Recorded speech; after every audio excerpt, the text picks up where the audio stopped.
ఈ నేపథ్యంలో students parents Kakinada collector PGR ద్వారా కలెక్టర్కు వినతిపత్రం సమర్పించారు. తమ పిల్లల భవిష్యత్తుతో స్కూల్ యాజమాన్యం నిర్లక్ష్యంగా వ్యవహరిస్తుందని, ఆర్టీఐ నిబంధనలను పాటించకుండా ఫీజుల పేరుతో ఇబ్బందులకు గురి చేస్తుందని వారు పేర్కొన్నారు. తక్షణమే జోక్యం చేసుకుని న్యాయం చేయాలని కోరుతున్నారు. కాకినాడ కలెక్టరేట్ ఆఫీస్ నుంచి మరింత సమాచారాన్ని మా ప్రతినిధి సిద్ధు అందిస్తారు. 2009 ప్రకారం గవర్నమెంట్ ఏదైతే ఫ్రీ సీట్లు ఇచ్చారో ఆ ఫ్రీ సీట్లు విద్యార్థులకు చాలా మంది కూడా అమ్మ ఒడి కూడా తల్లి బంధువులు ఫీజు చెల్లించినా కూడా కొంత భాగంగా అందులో కొంత అమౌంట్ కట్టండి అని ఆదిత్య ప్లస్ లక్ష స్కూల్ కూడా ఇబ్బంది పెట్టే పరిస్థితిని పేరెంట్స్ బాధ్యతలు చెప్తున్నారు. వాళ్ళని అడిగి మరింత అవసరం తెలుసుకున్నారు. సార్ చెప్పండి సార్, అసలు విషయం ఏంటి?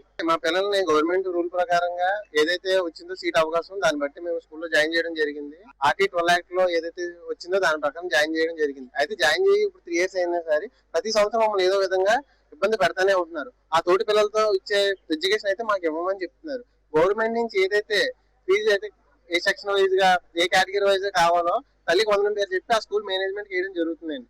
అయినా కానీ మా దగ్గర నుంచి ఎక్స్ట్రా ఇంకో 50% ఫీజు కావాలని చెప్పి ఖచ్చితంగా డిమాండ్ చేస్తున్నారు. లేదంటే మీ పిల్లల్ని స్కూల్ పంపించే అవసరం లేదు, ఎగ్జామ్స్ రాయించే అవసరం లేదు. గవర్నమెంట్ ఇచ్చే తెలుగు మీడియం సబ్జెక్టులు ఏవైతే ఉన్నాయో 3 సబ్జెక్టులు అవి మాత్రమే మీకు ఇస్తాము. దాన్ని కూడా వేరే సెక్షన్ లో కూర్చోబెట్టి చెప్తాము. లేదంటే మీరు ఎక్స్ట్రా ఇంకో 25,000 ఫీజు పే చేయాలి.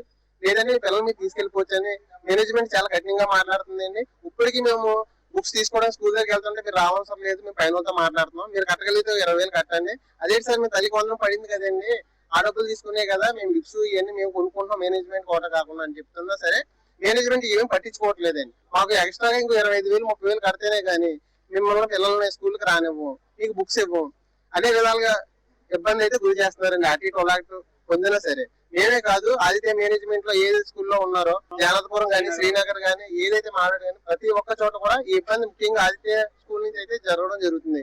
దానికోసం ఈ రోజు కలెక్టర్ ఆఫీస్ దగ్గరకు వచ్చి మా వినతి పత్రాలు అవి కూడా అందజేస్తున్నాం. దయచేసి ఈ ప్రాబ్లం సాల్వ్ చేయాలని కోరుకుంటున్నాం. సార్, ఇప్పుడు ఆర్టీఐ ప్రకారం 2009 ప్రకారం అన్ని స్కూల్లో కూడా పిల్లలకి ఫ్రీ సీట్ ఇస్తున్నారు. అంటే ఆదిత్య ఒకటి ఇవ్వట్లేదు అంటారా? అన్ని స్కూల్ ఇస్తున్నారండి, కానీ ఆదిత్య కూడా మనం చాలా ఇబ్బంది పడదు. ఎందుకంటే మేము వెనక పడ్డా కొంచెం ఆర్థిక వాళ్ళు కూలి పని చేసుకుని బతికోవాలండి. ఇప్పుడు ఫీజు కట్టుకోవాలి ఉంటారు, కట్టుకోవాలి ఉంటారు. వాటి కోసం మన సెంట్రల్ లో అది ఆర్టీఓ ఫ్రీ సీట్ అయితే ఇచ్చింది. అయితే మేము ఇచ్చినప్పుడు చాలా సంతోషపడ్డామండి. అవి మన పరిస్థితిని బట్టి దేవుడు ఇచ్చిన అవకాశం, గవర్నమెంట్ ఇచ్చిన అవకాశం అనుకుంటున్నాం. కానీ వీళ్ళు మాత్రం చాలా మంది ఇబ్బంది పడుతున్నారు. అదర్ స్కూల్ అయితే చాలా మంది మా తెలిసిన వాళ్ళు ఉన్నా కానీ అదర్ స్కూల్ ఎవరు కూడా ఇబ్బంది పెట్టలేదు. ఓన్లీ ఆదిత్య మాత్రం చాలా ఇబ్బంది పెడుతున్నారండి. కాకినాడ వచ్చింది యాక్చువల్లీ అదర్ స్కూల్ కూడా ఎవరైతే రాలేదు. వాళ్ళు ఎందుకు రాలేదు వాళ్ళు ఇబ్బంది పడట్లేదు. అంటే గవర్నమెంట్ ప్రకారం వాళ్ళ పైన వాళ్ళు చేసుకుని వెళ్తున్నారండి. టెలిఫోన్ కావాలని తీసుకుంటున్నారండి. వీళ్ళు మాత్రం ఈ టెలిఫోన్ ఇచ్చిన కూడా తీసుకుంటలేదండి. మా సమస్యను కరెక్ట్ గా చెప్తాను ఇక్కడ వచ్చి ఉన్నాను. అమ్మ చెప్పండి అమ్మా, అసలు విషయం ఏంటి? మీ పిల్లలు ఏం చదువుతున్నారో, ఏ స్కూల్లో చదువుతున్నారు? స్కూల్ ఆదిత్య మా అబ్బాయి జగన్నాథపురం ఆదిత్య స్కూల్ చదువుతున్నాడండి. అబ్బాయి ఇప్పటికి 4th క్లాస్ కి వెళ్తాడండి. ఫస్ట్ నుంచి ఇదే ఇబ్బంది పడుతుంది. అంటే 50% ఫీజు కడితేనే స్కూల్లో జాయిన్ చేసుకుంటున్నాను. ఇప్పుడు బుక్స్ కూడా ఇవ్వట్లేదండి. ప్రతి సంవత్సరం ఇదే చేస్తున్నారండి. ఆల్రెడీ తల్లి వందనం తీసుకుంటున్నారండి. తీసుకున్నా కూడా ఇప్పుడు అమౌంట్ కట్టమని 50% అమౌంట్ కట్టమని చెప్పి బుక్స్ కూడా ఇవ్వట్లేదండి. ఇప్పుడున్న ప్రజెంట్ సిచ్యువేషన్ లో స్కూల్లో 2 రోజుల్లో తెలుస్తారు. అంటే ఆల్రెడీ తెలిసేసారు కొన్ని స్కూల్లో. అంటే పిల్లలు అటు ఇటు అయిపోతారు. అటు ఇప్పుడు పరిస్థితి ఏంటి, ఏమంటున్నారు వాళ్ళు? 50% పే చేయమంటున్నారండి ఫీజు. తల్లికి వందనం అదనంగా అది కూడా ఎవరంటే 50% పే చేయమంటారండి.